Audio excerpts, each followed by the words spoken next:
Saudi আরবের রিয়াদে Tokyo set গ্রুপের ৩৩তম প্রতিষ্ঠাবার্ষিকী উপলক্ষে সংবর্ধনা ও আলোচনা সভা অনুষ্ঠিত হয়েছে।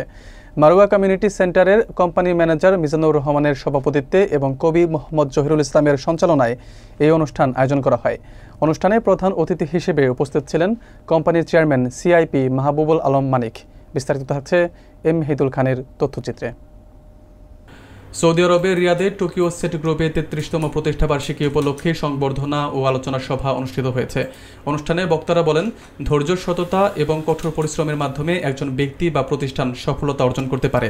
মারোয়া কমিউনিটি সেন্টারে কোম্পানির ম্যানেজার মিজানুর রহমানের সভাপতিত্বে এবং কবি মোহাম্মদ জহিরুল ইসলামের সঞ্চালনায় অনুষ্ঠানে প্রধান অতিথি হিসেবে উপস্থিত ছিলেন কোম্পানির চেয়ারম্যান সিআইপি মাহবুবুল আলম মানিক। এছাড়া বিশেষ অতিথি ছিলেন managing director CIP Mosammat Jesmin Akter, Saudi Arab Bangladesh প্রবাসী সাংবাদিক ফোরামের প্রতিষ্ঠাতা সভাপতি ফারুক আহমেদ চান, জসিমউদ্দিন ও জাহাঙ্গীর আলম। অনুষ্ঠানে কোম্পানির কর্মচারীরা চেয়ারম্যান এবং ম্যানেজিং ডিরেক্টরকে ফুল দিয়ে বরণ করেন। এছাড়া সেরা সেলসম্যানদের হাতে সম্মাননা ক্রেস্ট তুলে দেওয়া হয়।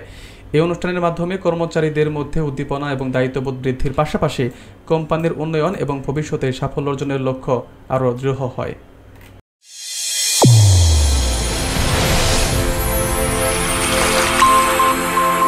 চ্যানেল A1 হৃদয়ের স্পন্দন।